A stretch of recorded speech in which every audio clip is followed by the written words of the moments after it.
Hello and welcome back. Hope you're well, hope you're enjoying it and all that stuff. But yeah, how it is. Don't forget to hit the subscribe button, ring the bell, and you'll get notifications of all of my videos Saturday at 6. But anyway, on that bit, we'll cut to the chase. So this week's video, being as we're on the cusp of lambing and fertilising and muck carting and all that jazz, potentially a bit late into the winter for this, but I'm going to do a bit of a video on what we're feeding to what group of cows and a bit that way. Just have a bit of a talk about what we've got in the pits and that sort of stuff. There's a bit of silage analysis to look at and the likes, and just go through it. We have got 3 load to do in the mixer. The one shed gets done every other day, like the grinding shed gets done every other day, because the other pens in there are on block silage straight off the face like. And then the wedding shed will get done today with the mixer. That'll be a mixture of old crop and a bale and some silage. We'll talk about that when we get to it. But yeah, so let's get loading.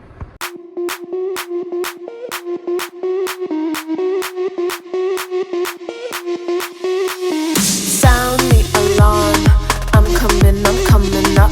We'll have a ball. I'm sweet like a buttercup. You're a Barbie doll. Show them all what I'm made of. Strut down the hall. Won't stop till I... So you might wonder why I was filming it from behind, because you can't see the scales from behind, can you? No, but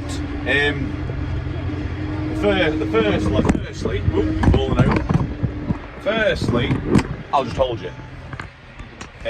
Firstly, the first load I do isn't too concerning about weight, as long as there's about 3.5 ton in it, something like that. We can work with it. And secondly, I know that my grab holds about 700 kilos, so I know that as long as I put about 5 grabs in, I'll be about right. But yeah, because like I said, the first load just gets dumped out to side. It's just straight sides, no corner out in it, and that goes between the grinding shed and then the dry cows. And then my second load will have some of that silage put in it anyway, so what's left over just goes into the next mix. So that's not too big a deal, that, is it? But we'll let this mix and then we'll empty it out.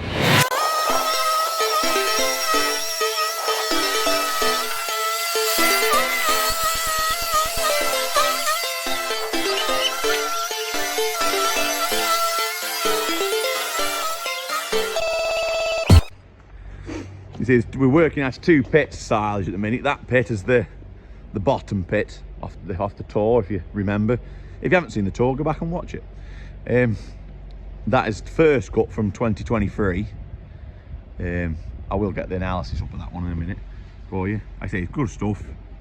I opened this one up to feed the big shed at the main mill, because like the high yield, as whilst we was mauling through some poorer stuff at the front of the old silage, you see. But that's, let's say, that's good stuff. And then we're also using that's first cut from 2022. This black face bit here, we've just got to clean that off, and then that'll go be bedding it there. That's all bedding. That's not dirty silage. That's like we clean sheds out the other day. And that'll, like I say, that's good. That's 2022 silage. On the analysis, that's just as good as this other stuff. There's not much difference in them at all. But I'll put you them up now.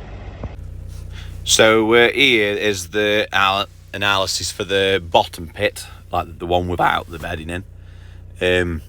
That's first cut made in May this, like 23. As you can see, it's dry. It's good, like a bit high on dry. Well, it's not too high on dry matter, but it's just gone into the red. Taking it all, mixed in with grains, is bringing that dampness down. It's got a good level of protein, D value, ME's bang it middling. Again, it could be higher, but it is all right. Acid's a touch high, if anything, like the pH level's just a touch high, but that'll. But when you see the next pit, you'll see that's low, so that'll. I mean, they level out. But actually, it's the good stuff really. Made younger, made about the 17th of May.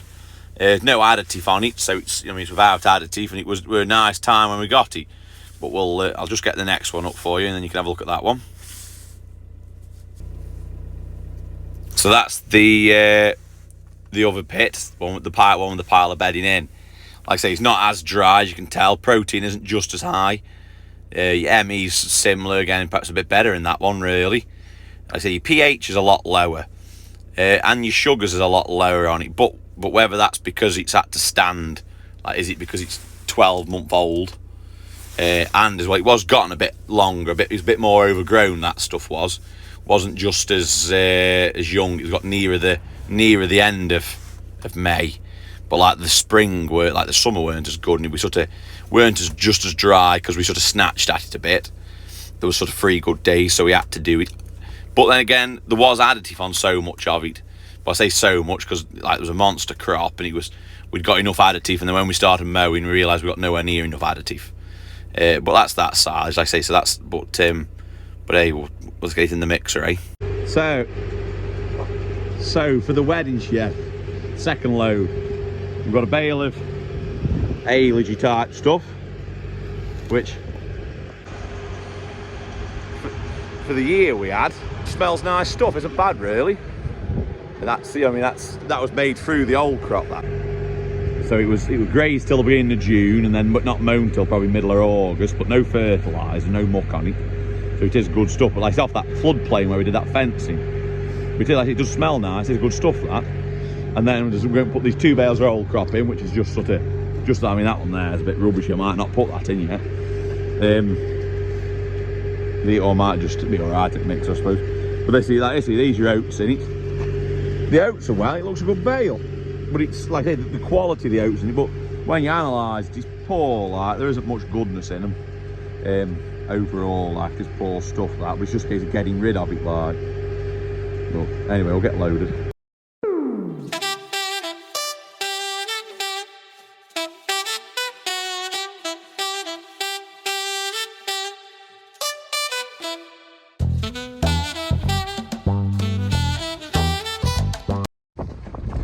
Right, so done my other jobs now. The wedding shed mix is probably ready for emptying out. So we'll get that sorted. As you've nearly down. As you've probably seen, we've got a tub mixer. We've had a tub mixer for about 10 years, I'd say now. The first one we brought it out of the neighbour's scrap pile, to be fair. And it was about that. Well, it couldn't mix anymore, I'd say. And we run that for 18 months a year. The first winter, because I felt as cows would benefit from one, and we did. But then, obviously, all the sheds now are made for a tub mixer to feed. So it's an awkward one with them. Like we might be better with a Keenan. Keenan's might be better mixers, a barrel mixer might. But because we've always had a tub mixer and always used a tub mixer, the tub mixers is what we'll probably stick to for a while. Because I say everything's set up for a tub mixer now, and it works. I think it works. It mixes it well. I'm not an issue how it mixes. It does work well. But no, I think it does a good job, and it just ties the tractor up all winter. But I think, especially for the big shed, you'll see when we feed them later. I'll talk about that. Every bite's the same, isn't it? So yeah. Every bite, same like when you have in there when you've got grains going in and silage. Your less dominant cows are still getting your grains, aren't you? Because we used to feed them with a wheelbarrow at dinner time, run up and just chuck it out to them. But you found your weaker, like your more timid cows stood back. Your dominant cows ate it. They obviously, I suppose your argument is you've lost milk. You've perhaps lost milk off your biggest cows. But your weakest cows, like your timider cows, have come up, so your average is higher anyway, like, isn't it? Like in there, they get 6 kilos of grains a day mixed in, and then obviously they're on an 18% nut through the parlour, and what have you. So that's that. But yeah, we'll get this mixed up now.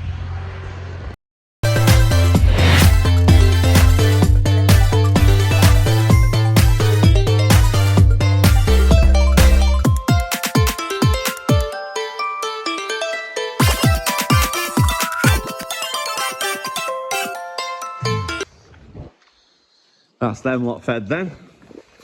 See there, a bit of, that's a bit of whole crop straw, isn't it? That's an out of 2 there, isn't it? Like, where are you there? Look.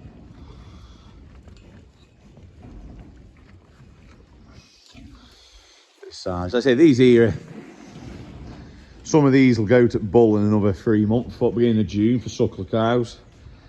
And then some will go outside and be sold next back end, like they'll to the stores. They've been on rougher bales all winter. And I say they're not. They haven't been pushed, and I say you can probably tell that with them. But I say I'm putting on this bit better silage, and hopefully that'll just give them a boost now. And obviously down there, suck paps. Potentially, by the time this video gets put on, there could be calves. We could have births there, because they start in feed. The bull went in 1st of June, so they should start like 7th of March. It's sort of any time really. Down there they are, but you know, we'll see. But anyway, right, I'll go now and mix up for tonight then. No, that's the next job. Get them sorted.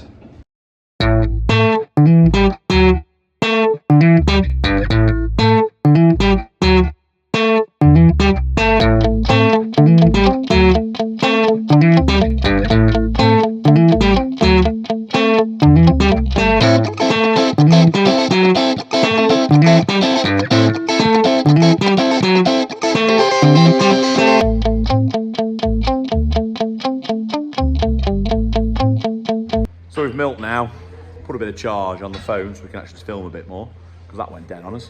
Emptied out to this shed. Let's see, they're all quite happily there outside. Right behind me. Down there. But yeah, this is just a mixture of the 2 pits. Is that better? Come this way, hold on. That's better. A mixture of the 2 pits and 500 kilos of grains. Works out it's about 6.5 kilo a head for this shed. This is the only shed that gets grains. It's just a simple mix really. It's only just a case of pit silage and grains, so it's just pretty low input like. But that's the beauty of a feeder wagon, isn't it? We can put more in if we want. Like I know over here we put some blend in with it, and we put some straw in, we put molasses in it past. And last year we put we had fodder beet for the other sheds, and this year I'd like fodder beet again, but we had nowhere to store it, because 20 tonne of fodder beet is a hell of a thing to store. Like it rolls everywhere, and you've got like a bloody mountain every time it's done. But there, like it's, you know, you bring it up here, you can see there's a bit of grains in it. You can see that.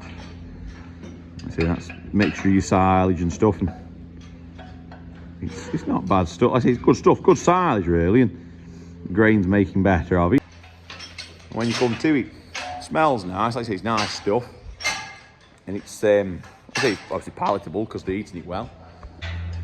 We sort of work the ration off what we've used in previous years a bit, and with a bit of help of Phil Stirk, like at Massey's as corn rep. He comes and gives us bits of feed plans and stuff, and through the parlour there's a 18% nut going through there. Again, that's off Massey's, like Massey feeds, and Phil organises that, and as long as we keep on top of, keep his eye on the bulk tank, keep his eye on fertility, like you can see if your feed's doing right, if they're getting everything they want, aren't they? But no, I know it's a bit late in the year to be showing you this, really, but I say I'm happy with it. They're doing a good job off it, really, because they look well, and I say they're milking well, and they're all happy that way, like. But anyway, that'll do us for another week, I think. I hope you've enjoyed it. I say next year I'll do one earlier on in the winter, then you get a better picture of it all. It's a bit sort of dry when things are towards the end of the year. Like I say, there's not much exotic going in, and there's lots of just grass and that sort of, a lot of silage just going in the mixers, so at the minute. But sometimes we spice things up a bit, but we'll come to that if we do it, eh? When I say next year, that next back end I'll perhaps get one on. But no, anyway, I hope you enjoyed it. Don't forget to drop me a like and a subscribe and all that, and put a comment in if you want to ask. Well, yeah, so I'll see you next Saturday at 6. Oh, whoa. Don't forget to ring the bell. And then I'll see you next Saturday at 6. Keep it real. And ciao.